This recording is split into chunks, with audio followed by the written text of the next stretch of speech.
So hello guys, welcome back to the video.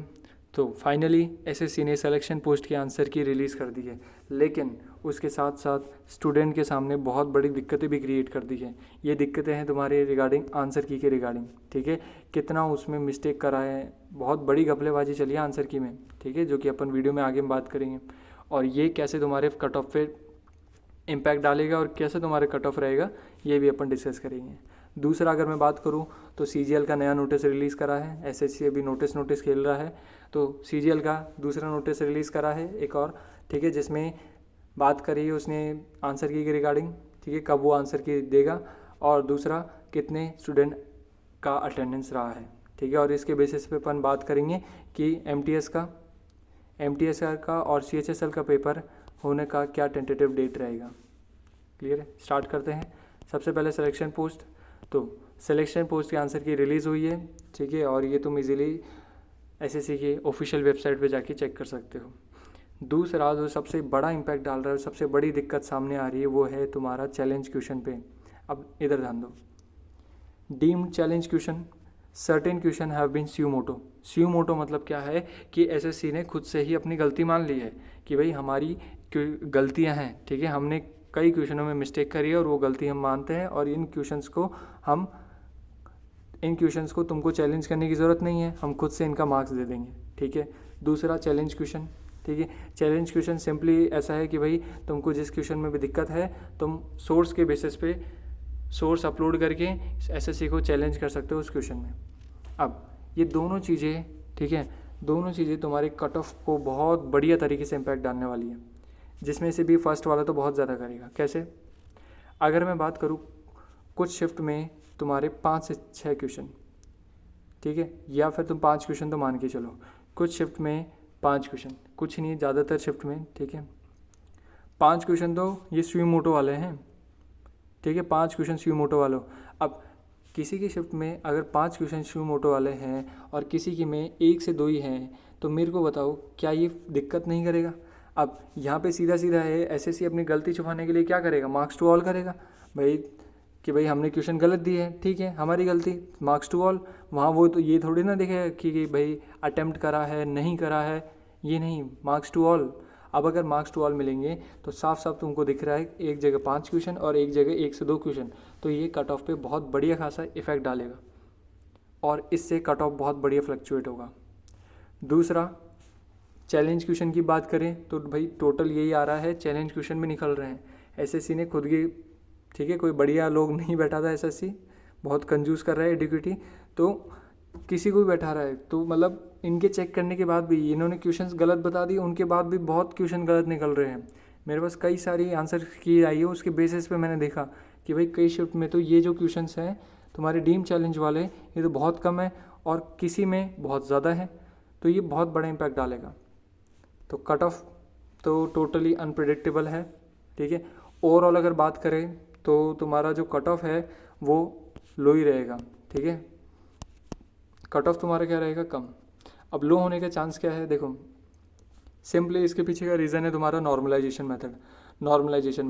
अब normalisation method कैसा है, पहले ये था कि अगर इजी शिफ्ट में 130 आ रहे हैं और हार्ड शिफ्ट में 100 आ रहे हैं तो 100 वालों को 130 के बराबर लेकर आया जाता था, ठीक है, ये पहला वाला नॉर्मलाइजेशन मेथड था। अब के में क्या करा कि भाई 130 आ रहा है और यहाँ 100 आ रहा है, तो इसके तो मार्क्स कम होंगे 130 वाले के और 100 वाले के मार्क्स बढ़ेंगे, तो मतलब ये दोनों बीच में आ जाएंगे।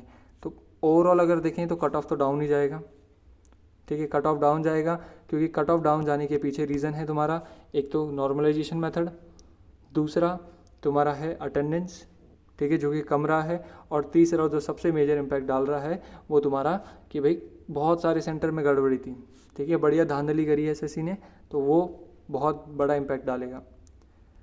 दूसरा अपन बात करें ग्रेवेंसेस की, ठीक है, तो इजीली तुम लगा सकते हो ग्रेवेंसेस, किसी भी क्वेश्चन में तुमको डाउट है तो, ठीक है, 50 रुपीज़ चार्जेस रहेगा।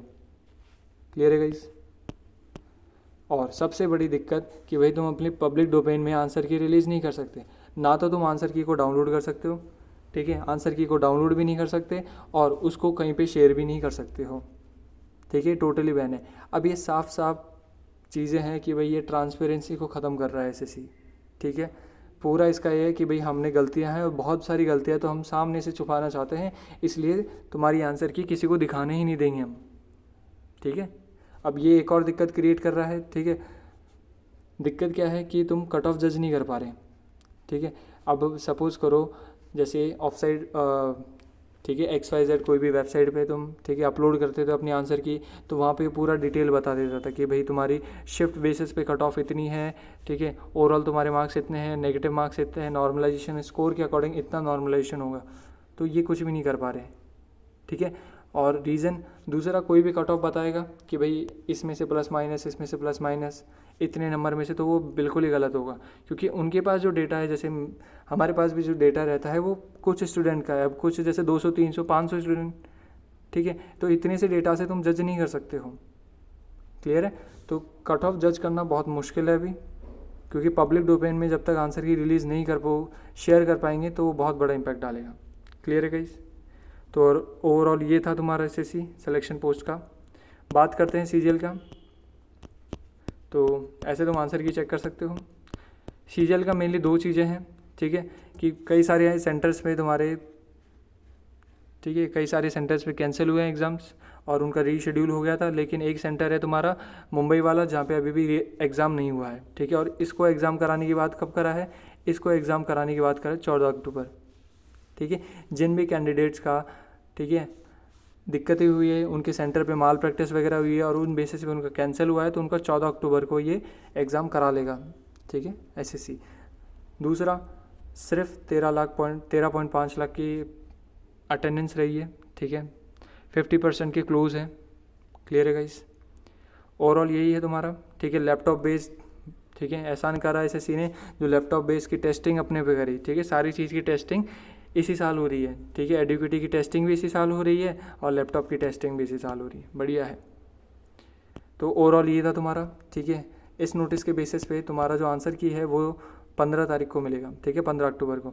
14 अक्टूबर को, अब देखो किसी का जो रीशेड्यूल 14 अक्टूबर को एग्ज़ाम होगा उसको क्या बढ़िया बेनिफिट मिलेगा, क्योंकि एग्जाम्पल बात करूँ, जैसे अपने GK स्पेशल में मैंने सारे टॉपिक बता दिए थे जो तुम्हारे इसमें CGL में आए, तो वो अगर वहाँ से बहुत बढ़िया तरीके से उसको स्कोर में बूस्ट मिलेगा, ठीक है। मैथ्स के टॉपिक में भी, इंग्लिश में भी, ओवरऑल उसको सारी चीज़ें पता लग गई, तो अगर जिसका यहाँ होता है तो उसको तो बहुत बड़ा बेनिफिट है। तो एग्ज़ाम तो बिल्कुल भी फेयर तो बिल्कुल नहीं है, ठीक है, बिल्कुल भी फेयर नहीं है। बात करते हैं इसके बाद तुम्हारा CHSL होगा, फिर तुम्हारा SI का होगा, CPO का होगा, JEE होगा और MTS होगा, ठीक है। तो MTS तो अब देखो भाई, CHSL में तुम्हारे 30 लाख बच्चों की भीड़ है, तो उसको कराने की अक्टूबर के 4th वीक में बोल रहे हैं, तो ये तुम्हारा नवंबर तक जाएगा, ठीक है भाई, 8 से 10 दिन तो लेगा ही ये। दूसरा फिर CPO देख लो, CPO तुम्हारा 5 लाख तक फॉर्म जाते हैं, तो इसमें भी अच्छे खासे तुम्हारे दिन जाने वाले, 5 से 6 दिन तो मिनिमम जाएंगे। तो MTS की अगर बात करें तो भाई MTS तुम्हारा नवंबर के एंड तक जा रहा है, क्लियर है गाइस।